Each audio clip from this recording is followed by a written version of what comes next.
পর্ব ১৩০। রক্ত ঝরায় চাবুক।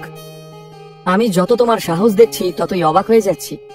একে তো তুমি আমার দাদার সমস্ত প্ল্যান বানচাল করেছো, ওর লোকদেরকে মেরে তক্তা বানিয়ে দিয়েছো, তার উপর বড় বড় কথা বলে যাচ্ছ। এবার তুমিই বলো, সীমাটা তাহলে আগে ঠিক কে পার করেছে? তুমি না আমি? কথাগুলো বলতে বলতে আরো একবার নীলকে বেল্ট দিয়ে সজোরে আঘাত করলো উর্মিলা। হিরো হওয়ার খুব শখ না তোমার? তোমার সমস্ত শখ আমি আজকে বের করে দেব। মেরে তোমার পিঠের ছাল তুলে না নেওয়া অব্দি আমার শান্তি নেই। এই কথা বলে উর্মিলা নীলকে এলোপাথাড়ি বেল্টের বাড়ি মারতে থাকলো। এবার তুমি আমাকে বাধ্য করছো। নীল প্রচন্ড রেগে গেল, তার চোখ রাগে টকটকে লাল হয়ে উঠল। নিজের দাঁতে দাঁত চেপে নীল শরীরের সমস্ত শক্তি দিয়ে দড়ি ছিঁড়ে ফেলার চেষ্টা করতে লাগলো। সর্বশক্তি প্রয়োগ করার ফলে একটু পরেই চেয়ারের হ্যান্ডেল ভেঙে গেল, আর নীল সেই ভাঙা হ্যান্ডেল সমেত চেয়ার নিয়েই উঠে দাঁড়ালো। নীলের হাতে বাঁধন খুলে গিয়েছিল। এই দৃশ্য দেখে উর্মিলা ভয় পেয়ে কয়েক পা পিছিয়ে গেল আর হোঁচট খেয়ে মাটিতে পড়ে গেল।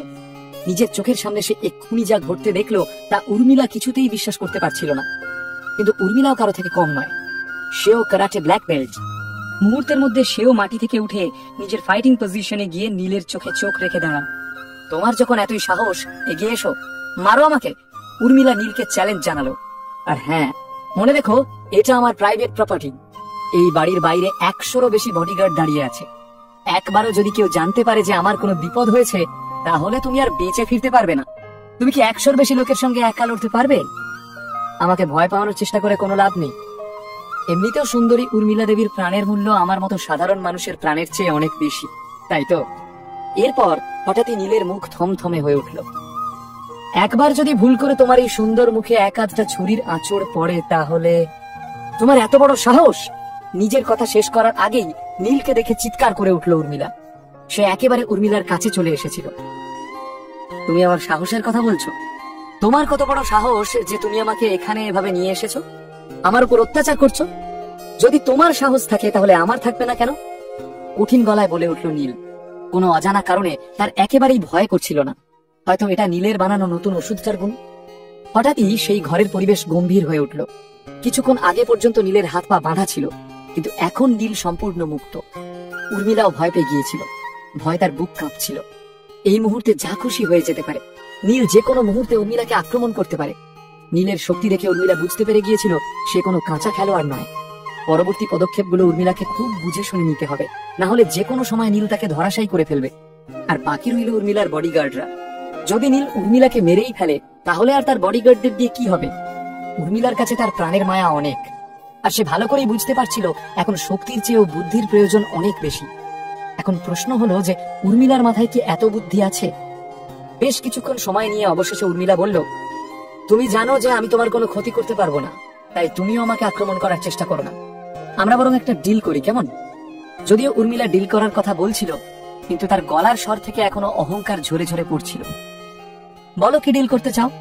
স্পষ্টভাবে বলল নীল। নীল বুঝতে পারছিল না যে তার শরীর ঠিক কতটা শক্তিশালী হয়ে উঠেছিল। এই একদিনে নীল অনেক রকমের ঝড়ঝাপটার সম্মুখীন হলো, কিন্তু তার শরীরে কোনো রকম ক্লান্তির চিহ্ন ছিল না। নিজের তৈরি ওষুধটা খেয়ে নীলের কোনো রকম সাইড এফেক্টও হয়নি, যার অর্থ হলো নীলের তৈরি ওষুধটা খুব ভালোভাবেই কাজ করতে শুরু করেছিল।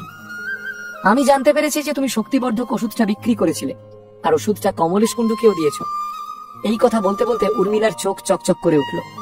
আর আমার মনে হয় ওষুধটা এখনো তোমার কাছে আছে। কি ব্যাপারটা কি? তুমি তো দেখছি পুরো বিষয়টা কি পাল্টে ফেললে। আমাকে এখানে ধরে আনার জন্য এত কষ্ট করলে, এখন আবার ওষুধের কথা বলছো? এই, তুমি নেশাপাতি করনি তো? হালকা হেসে বলল নীল। ঠিক, একদম ঠিক বলেছো তুমি। এখন তুমি যদি আমায় ভালোই ভালোই ওষুধটা দিয়ে দাও, তাহলে আজকে যা যা হয়েছে আমি সব ভুলে যাব। আর আমার গ্যারান্টি যে এখান থেকে তুমি সুস্থভাবে ফিরে যেতে পারবে। নেশাতুর হাসি হাসলো উর্মিলা। তোমার শক্তিবর্ধক ওষুধটা চাই? নিজের পকেটে হাত দিয়ে একটা ওষুধ বের করলো নীল। হ্যাঁ হ্যাঁ, দাও দাও, ওটা আমাকে দাও। ওষুধটা দেখে উর্মিলা এতই উত্তেজিত হয়ে পড়লো যে সে এক লাফে নীলের হাত থেকে ওষুধটা কেড়ে নিতে চাইল। কিন্তু উর্মিলার হঠাৎ এই ওষুধটা কেন চাই? সে কি এটা নিজের জন্য চায় নাকি অন্য কারোর জন্য? এমনিতে তো তার মুখ দেখে মনে হচ্ছিল ওষুধটা তার নিজের জন্যই চাই, কিন্তু উর্মিলা এমন অ্যাডিক্টেড মানুষের মতো কেন ব্যবহার করছে সেটা ঠিক বুঝে উঠতে পারল না নীল। আসলে কয়েকদিন আগে কমলেশ কুণ্ডুর কাছ থেকে উর্মিলা জানতে পেরেছিল যে নীলের দেওয়া ওষুধটা কমলেশের জীবন বদলে দিয়েছে। তখন থেকেই উর্মিলা এই ওষুধের খোঁজ করছিল। উর্মিলা ওষুধটা সব জায়গায় খুঁজেছিল, কিন্তু কোথাও পায়নি। অবশেষে সে যখন জানতে পারলো যে নীলের কাছেই ওষুধটা রয়েছে, তখন সে মনে মনে ঠিক করলো নীলকে কিডন্যাপ করে এনে ওষুধের বদলে তার প্রাণ ভিক্ষা দেবে। যদিও উর্মিলা প্রথমেই নীলকে কিডন্যাপ করতে চায়নি, সে ভেবেছিল পালদের নিলাম থেকে সে ওষুধটা কিনে নেবে। কিন্তু হঠাৎই কোনো জরুরি কাজে তাকে শহরের বাইরে যেতে হয়, আর ওষুধটা তার হাতছাড়া হয়ে যায়।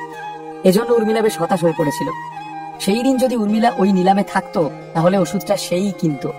ওষুধের দাম যতই হোক না কেন সে পরোয়া করে না। কিন্তু যখন সে শুনলো ওষুধটা এক্সপায়ার্ড, আর সেটা খেয়ে একজন বুড়ো মানুষ মৃত্যুর মুখ থেকে ফিরে এসেছেন, তখন উর্মিলার কাছে নীলকে কিডন্যাপ করা ছাড়া আর কোনো উপায় রইল না। উর্মিলা যখন শুনলো বুড়ো মানুষটাকে নীলই বাঁচিয়েছে, তখন তার আর কোনো সন্দেহ রইল না যে নীলের কাছেই আসল ওষুধটা রয়েছে। ওর মতে নীল যাই করতে পারছে সবটাই ওই ওষুধের গুণ। তখন থেকেই উর্মিলা নীলকে কিডন্যাপ করার ছক কষতে শুরু করেছিল। উর্মিলাকে ওষুধটা নেওয়ার দ্বিতীয় কোনো সুযোগ না দিয়েই টপ করে নীল ওষুধটা মুখে পুরে ফেলল। এবার কি হবে? এত কম দিনের ব্যবধানে নিজের তৈরি দ্বিতীয় ওষুধটাও খেয়ে ফেলল নীল। এই কাণ্ড দেখে উর্মিলা রাগে ফেটে পড়ল। নীলকে এই বেল্ট দিয়ে পিটিয়ে ওর ঝাল ঝাড়িয়ে নিতে ইচ্ছে করলো উর্মিলার। রাগের চোটে সে চিৎকার করতে লাগলো।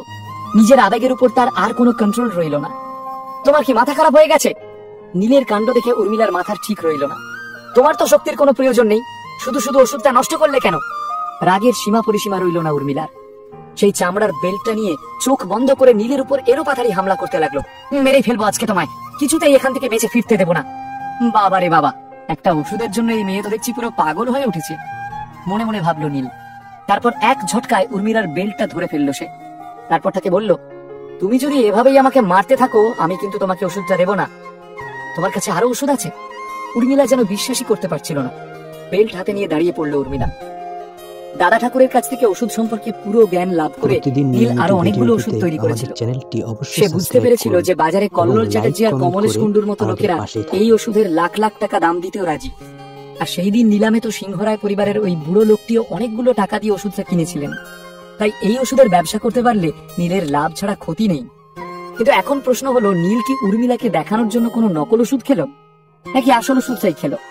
এত ঘন ঘন ওষুধ খেলে নীলের কোনো অসুবিধা হবে না তো? নিজের প্রাণের কথাটা না ভেবেই এতটা হঠকারিতা সে কেন করছে? তবে উর্মিলার সাথে ডিল করলে নীল যে একটা রেগুলার কাস্টমার পেয়ে যাবে, এটা নীল স্পষ্টই বুঝতে পারল। আমার কাছে একটা না, অনেকগুলো আছে, তোমার যতগুলো চাই ততগুলো পাবে, খুবই ক্যাজুয়াল ভাবে বলল নীল। উর্মিলার অবস্থা দেখে নীল আর দেরি করলো না। এদিক ওদিক তাকিয়ে সে টেবিল থেকে একটা বাটি তুলে নিল। তারপর নিজের পকেট থেকে একটা প্লাস্টিকের প্যাকেট বের করলো। তুমি তুমি এটা কি করছো? উর্মিলা কিছুই বুঝে উঠতে পারছিল না যে নীল ঠিক কি করছে।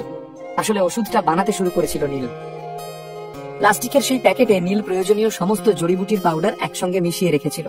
অর্থাৎ সমস্ত জড়িবুটি ফুটিয়ে শুদ্ধ করে সেটা রোদে শুকিয়ে তার পাউডার তৈরি করে একসঙ্গে মিশিয়ে রেখেছিল, যাতে সময় এলেই ওষুধ তৈরি করা যায়।